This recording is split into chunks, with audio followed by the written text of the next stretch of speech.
Now that's recording, so whenever you're ready, just go.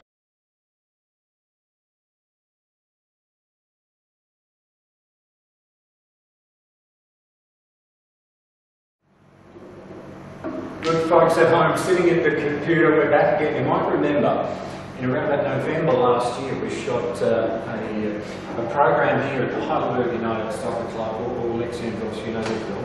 And of course that was podcast. I have no idea what a podcast is, in fact, so I'm still marvelling at fax machines. But having said that, I know that you groovy hip young people are tuning into this sort of stuff, so if you're sitting at the computer now, you've turned off the porn, you've turned on the best footy show, the best soccer show you're going to see. My name's Greg Blake, or at least I used to be before I retired, and I was dredged from the crypt to do this show. So thank you for having us along this time. We've got our co-host, so to speak, Dougie Hodgson's with us, Big Doug, one of the most intimidating men that I've ever met in my entire life. But we loved his work on the November show. Welcome back to Thanks, Greg. Good to see you, mate. Thank you, and Happy New Year to you. And of course, to the dynamo, the pocket rocket, Andy Vlahos. You will know him now as the coach at Heidelberg United Alexander Soccer Club, or Alexandros, you know the drill. Andy, welcome. And we're going to have a chat to you tonight. I've got to tell you something. So these two guys beside me, right? Not only are they footballing legends, they will also be attending, I've got to get this out of the way, I'm going to mention this a couple of times because it's a big important event, but they will be attending the Heidelberg United Champions Gala Ball, and that is at the Peninsula Central Pier Docklands, February 4. Run and get your diary, or put it into your iPod, or your BlackBerry, or your Bluetooth. February 4th at the Docklands, $100. These two guys, along with a whole host of other names, and I'll go through some of the names with you as the show continues. I'll just say Scott Patterson, for example. See, I just threw him.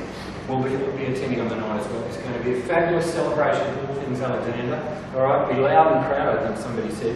I'm not sure that came across exactly as I wanted it to. Having said that, Andy, coach at Heidelberg United, a bit of a circular journey back to one of your old homes back then, yeah? Yeah, it's been a long journey. But, probably had more clubs than a golf bag. Greg Norman. Yeah, it's been an interesting journey, but at the end of the day, we're back at the club where we begun and looking to achieve many things, not just short-term but long-term. Okay, return the club to greatness. Bear in mind that this club was a trendsetter and a market leader for a long, long time in the old NSL, which, by the way, don't get me on this, don't get me on this. And you've done a few things. I know that you came from Him City, is that right? And you were coaching there. So that was your first coaching stint? Yeah, the last 3 years I've been with you as a player coach. And what drove you for your coach? I mean, it's a fairly difficult kind of a role of coaching for the At the time, I pretty much got thrown into it because the previous coach got sacked halfway through the year, so that was a bit challenging at the start, but we did get results, so that was a positive thing. The results went my way, so we made the preliminary final in the first year. So you got a taste for it? Yeah, got a taste for it. Got the preliminary final in the second year and third year to the grand final. No, that's all right. Only one team can get to the grand final every year, or two teams actually. What's it like coming back to one of your old stomping grounds? It's going to be a challenge for the first year. I see a big challenge coming up because we are not investing heavily on players out there that are free and available, but we can't afford it at this stage. So, we've got a good core of players, 6 or 7 players in our squad, but the majority are 20-year-olds or under. So I'm prepared to work with that. And my goal is that this team is competitive. I think they have the ability to achieve that and beyond. You see a lot of changes in here, Andy? It's gone from years and years. So many changes going on. Not many changes. Place have been painted. No, but the same faces that I saw previously, and it's just refreshing to be back at the same club. But I want to achieve something, so I'm going to work tirelessly and try and get results. Let's do a little bit of the Andy Vlahos story, because it was really interesting before that you mentioned that you played alongside him in his rookie year. Yeah, I remember Andy scoring I think it was one of their main goals in the finals up and doing this Sydney. Came on and remember in the picture, slipped through, far end, slipped through and hit it the right side in the bottom left-hand corner and take us through. He would have been, how long then Andy? Would have been 16. So, like I say, all right, which is okay, It was a young and very quick Andy anyway. It's always been pretty.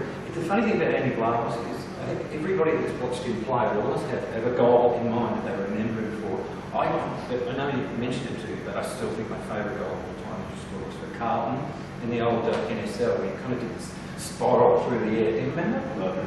Yeah, it was bloody brilliant. It was brilliant. Anyway, that's not the point. Anybody that's watched him used to talk about him in his rookie year. And the one thing I don't like about Andy Vlahos, and I've just become aware of it tonight, that he is now 35, 36? 35. And he looks about 22. It's sad and scary. And I've aged 10 years just being in his presence. So let's just go through Andy Vlahos. They're just a part of history that we've been, since that rookie year, alongside Lee Moore. Since that rookie year, it's been to Carlton Football Club. Probably Collingwood prior to that. Collingwood was a club that lasted a year or so. And broke virtually. So. And then Carlton commenced. I went to Carlton, then I went to South Melbourne, then I went to Greece for 2 years, back to New Zealand for 2 years with the Kings, then I went back to Belgium for 2 years. That's right, that's right. And then eventually in 2005 came back home to, I could have stayed in Belgium for another 2 years, but I thought a little bit homesick and I came home to double victory as the A commenced. Now, I'm really interested in your take on the A-League. There's always, particularly amongst the older horses, you know, I've certainly got my own opinions on where the A-League's at, what the standard's like, but you're involved in Melbourne Victory, you're also involved in clubs like Collingwood and Carlton and so forth. And I think going back to the old NSL, where does Victory and where does the A-League stand in terms of what they're shooting, what sort of quality they're shooting out?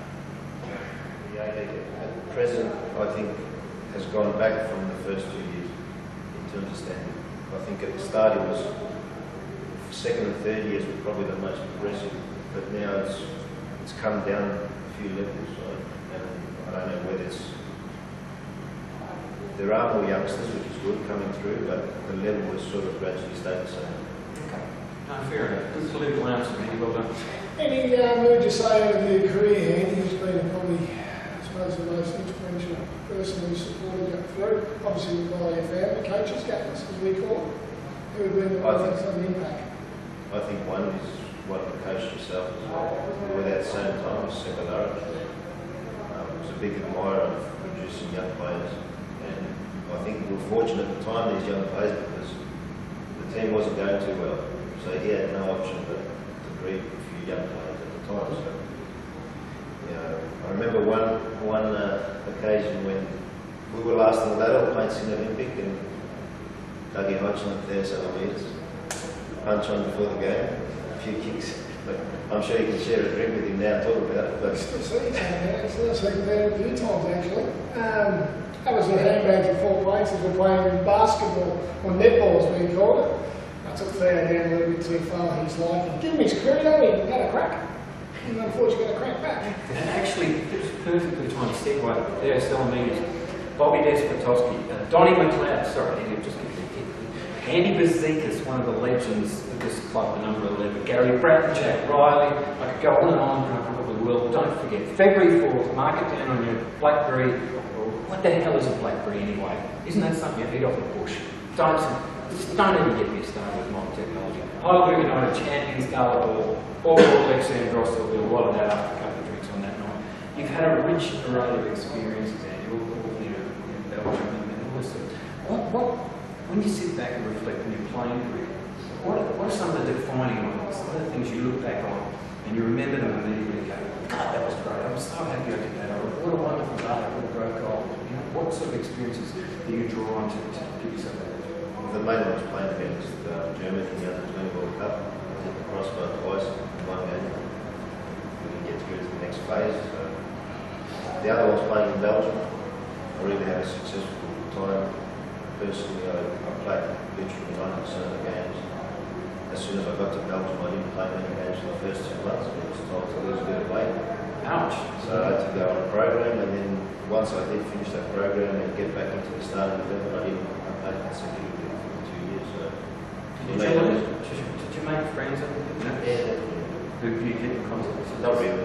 No. Just over the years. And what are some of the low points then? What are some of the things you look back on and perhaps which you might have changed? Probably probably taken Melbourne Victory a bit more serious.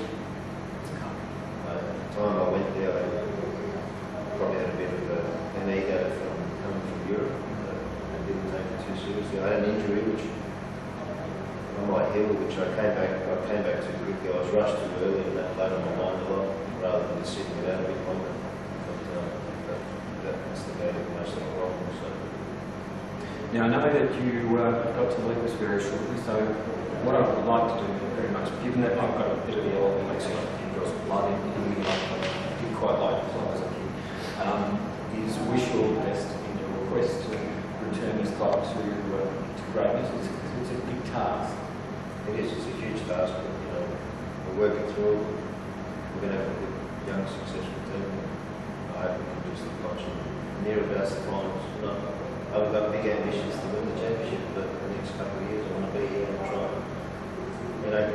ground this club to some sort of good level. So. And I don't want to put any pressure on you whatsoever. I was speaking with some of the movers and shakers at the bar here about half an hour ago, and they did mention to me it was top 5 where you were. So make sure when they hit the crossbar, technically, they're actually going down the coat. So no reminiscence of yours. I want it in the coat. So, ladies and gentlemen, your coach for 2012, Andy Vlahos. Thanks, Andy, for joining us. Terrific. Good year. And don't forget, Andy will be present along with, did I say Gary McDowell, Doug Hodgson, Scott Passy. He's been out the same for years. Michael Michailakopoulos, Peter Zolakis. Oh, God, I love Peter Zolakis. Yes. Johnny McLeod, Bobby Despotowski, Alan Hunter. I haven't seen Alan Hunter for, in fact, I haven't seen a lot of people for ages. They will all be, along with Andy, at the Heidelberg and this fella here too. You won't not notice him because he's really, really large. Anyway. Brian McNichol come? Yeah, McNichol will be there, guys. We've had the all clear. Brian will be there. Shares some good stories. Good there. A bit of reminiscing. He's been roommate for many years. He was a terrific one. Yeah, the run wasn't too bad. To be fair, one on the left, Brian on the left, on the right, and Brian on the left. I think we could probably make a pretty good side that one we've got. Back in the middle. In the middle. Just heading booted down the line, to be okay. Might have come out of retirement and watch the matches again. Heidelberg United Champions Gala Ball, $100 for Peninsula Central Pier, Docklands, February 4. Be there or waste your time on the computer as you are at the moment. You have no friends, you know that, don't you? Andy, we'll catch up. Good luck. Whatever show this is, if it still hasn't got a name, if you feel like emailing something in and let us know what we should call ourselves, that'd be great. I'm standing here in the bar at Heidelberg United Alexander Soccer Club out in Murray Road, or Alexandros. You know, there's a lot of great, amazing people who've trod the boards over the years out there on the Olympic Village ground. They've been heroes of the club, but you can be heroes of the club as well. How about that? You might not be able to play the game, but as you can see, this is Club 500. Show your support. Become a sponsor of the club and join these heroes of Heidelberg United Alexander who keep the club afloat and help do so much great work, okay? So if you're digging what I'm saying, contact the club on 0400 572 291. 0400 572 291. Get some money out of your kick, you can afford it, and become a sponsor of the club, Club 500 Rock and Roll. Now I'm going to walk across the room. Are you following me? This is the worst camera crew I've ever had, and I worked at SBS, baby. I just want to point out, and it was really interesting coming back in here, looking through the names. We've got one team photo up here, which you saw before, and Andy Vlahos and Dougie Hodgson before. There we go, Andy Vlahos, Dougie Hodgson, National Soccer League, Heidelberg United 93-94. A whole host of memories there, and you know, you're talking about memories. One great way to get together and talk about all the great times you've had as a supporter or a sponsor of this club is to go to the gala dinner, and I'll give you the details to the gala dinner, but a whole host of people that are on these amazing pictures, historic pictures, will be there on the evening, and I'm sure they'd love to do some autographs and some talking and reminisce about the great times. Now, I'm running out of energy, I'm quite old now, and I feel the need to sit down. So I'm going back over there. Join me again in a minute, won't you? All right? It's our last segment today on the show with no name. Don't forget, if you want to make a contribution, apart from becoming part of Club 500, find us a name for this show, because I think we're going to be doing it regularly. Speaking of doing it regularly, this is the worst segue ever because it's got nothing to do with what I'm about to talk about. But sitting behind the bar now at the Heidelberg United Club, and what took my eye, what do you think it was, Dave? I think it might have been the good-looking bloke here. Yes, Yeah, I think so. Harry Hypants, if you can get a close-up. Let me get a close-up of that. But look, there's some fabulous, I've got to break it down. I want you to work on having some memories. Okay. Speaking of memories, one more time, I'm just going to mention, I'm also going to mention Brian McNichol. I've been told that he's feeling a bit left out, but he is on the list as well. So Brian McNichol, Peter Tsalakis, Gary Bratton, Theo Selemenis, Jack Riley, blah, blah, blah. I could go on and on. Don't forget, Heidelberg United, Champions Gala Ball, or Alexandros. Be there. And if you're not, I know where you live, because you're the geek on the computer watching television on your computer. It's $100, which is cheap at half the price. The Peninsula, Central Pier Docklands, February 4th. And we didn't do this before, and we should have, and it's totally my fault. In fact, it's Doug's fault, so he's taking responsibility.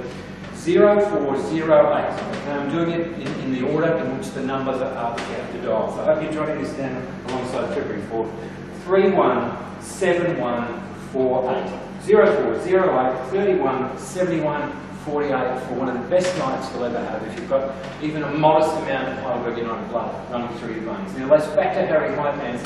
In this picture now, when was this taken, Dougie? This was 1990-1991 season. Gary Cole was the gaffer. As our first year, it was the pizza tops, as I called them. Very, very divine. That's obviously in the home dressing room here, with a bunch of great mates and camaraderie was high. Our first year of National League was my first year anyway, 1990-91. So it was great. Just run through the names in the photograph. Alan Scott, Gary Bratton, Harry Hypants, Terry, Troy Cranny, Stubbsy, Phil Stubbins, who's been at Adelaide United for S01, Taffy, Paul Lewis, and Derek Hunter, wherever he is, all over the world somewhere. And last we knew he was in Japan and he was somewhere else now, maybe back in Scotland. So wherever we are, Deeks, we're looking for you. Make sure you're there, February the 4th. David Hodgson is actually now moving from his role as co-host, because we really love him, don't we? He's been fantastic. So you can text him and tell me if I'm wrong, but I think he's in line. We'd like to have him aboard every time we do this. He's got an opinion about everything. He's a very, very amiable sort of man. He drinks like a fish, by the way, and he talks an unusual amount about things that he probably shouldn't talk about. But other than that, he's a charming bloke. Politics. And the funny thing that I've noticed, and just catching up with him after 10 or 15 years, is he's got football stories about football stories. You've had a rich and long and really interesting career. So before we do anything else, just go along again through the journey of your career. We'll start with Heidelberg. Heidelberg was my first National League and only National League club, and I think if you cut me in half here, you'll probably find the same as you, mate. The colours here. It's a very, very honour to be with here at Heidelberg still. The contacts here that's been here for years. And then I left here, I went on loan, I went on trial at Hull City in 1992 from Kenny Wagstaff. They offered me a 2-year contract. Financials couldn't be rewarded between the two clubs, so I ended up back here. 2 years later, I ended up on loan again in Western Australia, playing for representing Western Australia against Sheffield United. Friday the 13th, which is coming up in 2 days, was the day that it all made it happen for myself in the WACA. There was a big man called Gary Williams. We got beaten by Sheffield United 2-1. The big agent came over the top. He said, "How much is on your head?" And I knew the figure because 2 years earlier, Heidelberg wanted 140,000 for me, and they got 140,000 for me when they sold me. So from there, it was 3.5 years at Sheffield United. There's some great managers. There was Neil Warnock, who's just been sacked by QPR, unfortunately, the gaffer. Howard Kendall, Dave Bassett, there's some great people there. I had loan spells at Burnley. I was on a £250,000 loan at Burnley, playing against Sean Murphy, who I still see. There was also Plymouth Argyle, spent some days at Plymouth. From there I moved to Oldham Athletic, which Neil Warnock was Aussie's first signing. Went to Oldham, had 2.5 years at Oldham, and then transferred to Northampton Town. From Northampton Town, I only played 10 games in Northampton Town. I had numerous injuries and I had a C4-5 fusion that finished my career, which has been giving me a lot of grief. Yeah, for those who didn't study for 7 years to get out. C4-5 fusion is a disc. I think it's one of the tunes. Basically, one of the tunes in their group is it's 22 staples from here to here. Took me throat out, took me disc out. There's an artificial bar and a plate and 4 screws, which is holding 4 and 5. 3 and 4, which is the one above, now needs to be fused again. So, now I am curious, was that injury born of a particular incident? Or? It was a train. It's a harm, and I was told at 15 never to play soccer again. Because you were that bad? Or? True facts. Who's seen me? So I had a neck brace, and I wore neck braces for a few years, and obviously I got fitter, I turned martial arts, and done bits and pieces, and got myself quite fit, and ended up playing, playing National League, moving into obviously playing against some of the best players in the world, and playing First Division, Second Division, and against Premier League players. So, could we say it was then? It was a freak accident, the surgeon said. They operated between Christmas and New Year's, so I knew it was pretty serious. I headed the ball, the disc actually exploded, hit the spinal cord. You probably can't see on the camera because I've got spinal damage. It's been done. So, C4 and 5, they fused. So, I remember the header very well. Header came in, disc header. It was a great header, by the way, mate. It went about 35 yards. I thought, yeah, that was a good header, mate. And I thought, oh, the boys can go. I said, no, I'm going to stop. So, actually, the next day I was seeing the doctor, a dentist in Manchester, and I was meeting my wife in Liverpool. And actually, she was looking after the Missouri the other night. And I said, I went to Liverpool's Christmas there at the ground. I said, I've got to go. I said, so I ended up back in Northampton, rang the physio, and ever since then I've basically never had a soccer ball ever again. That was my career finished. So it was a sad day because obviously I was there, they just signed me in Northampton Town, and I replaced the captain. I came from, from the First Division club to a second Division club. We'd just been to Wembley previous months, so it was a good footstep of growth and going back in. And from there, I actually done my neck, and then I became a coach. Went into coaching. I was at the Centre of Excellence in Northampton Town for about 9-10 months, and then ended up reserve team manager at Sheffield United. I spent a year and a half with Sheffield under Neil Warnock. Neil Warnock, obviously being at Palace, UPR, and numerous clubs. Neil Warnock, by the way, is just one of them. There's a array of characters at this bloke. Every time I mention him, he mentions one of his stories.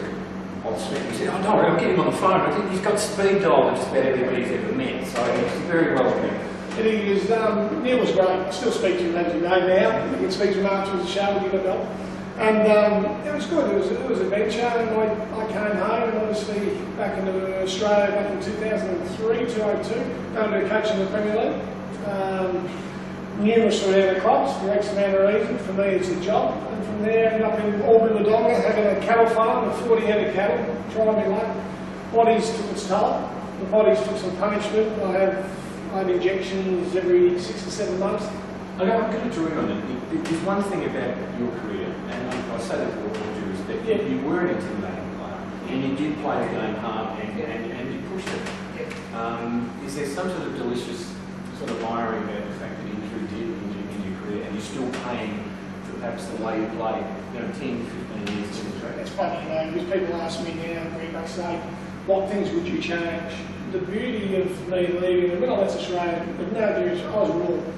I've been some great coaches here. Gary Cole was one of the best coaches I had. He was, for me, old man, last time, I love him, guys. Be there, guys. Come and be on the show, Gary, because seriously, we need you. We need you, because we're both deeply in love with you. We miss you, guys.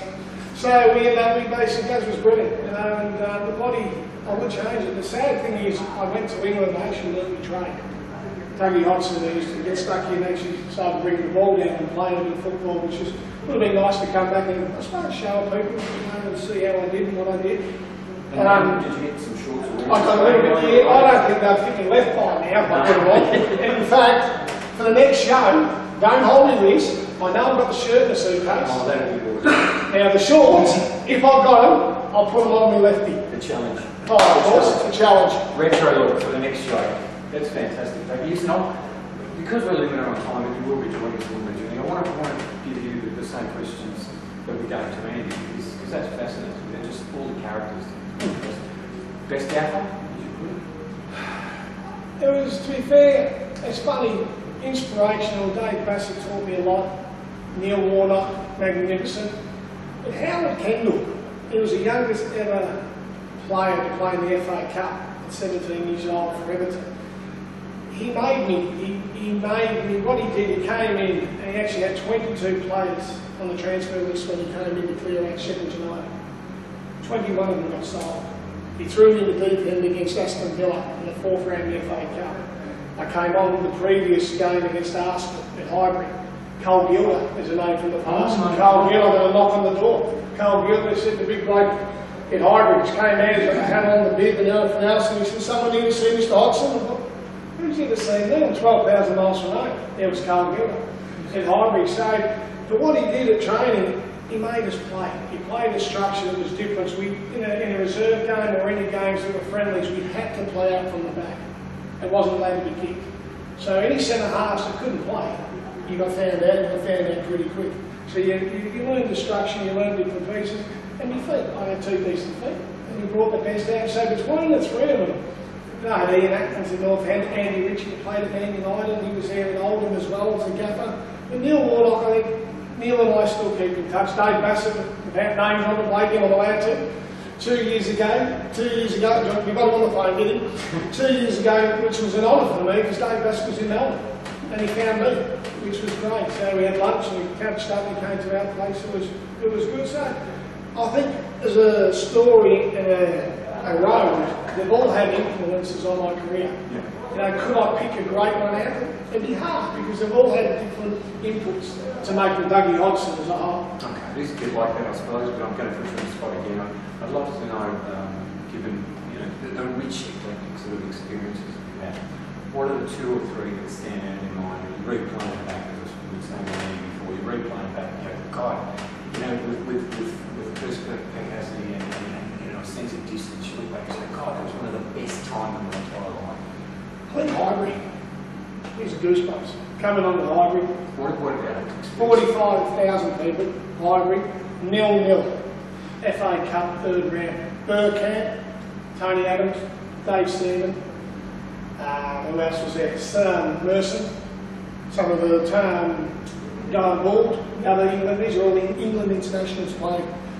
And Howard Kendall said, Dougie, have you ever played up front? I said, yeah, Gaff. I said, put me on and I'll get you a goal. He said, right, warm up, strip down. We've gone up the other end, scored 1-0. He says, Dougie, sit down. Sat down and he went, no, Dougie, in fact, stand up. He said, let's go lock shot. So the last 20 minutes at Highbury, we were under the pump. I've got it on video. 45,000 people on a carpet. Highbury won that many trophies for the groundsman of the year. It was unbelievable. It was like wild, mate.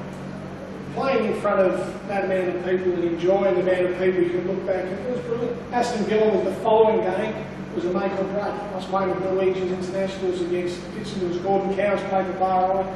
Aston Villa, there were some brilliant players I played against, say, Aston Villa, Arsenal would be up there amongst the, because at the end of the day, I got offered a contract the next day after playing against Milosevic. Milosevic was in goals.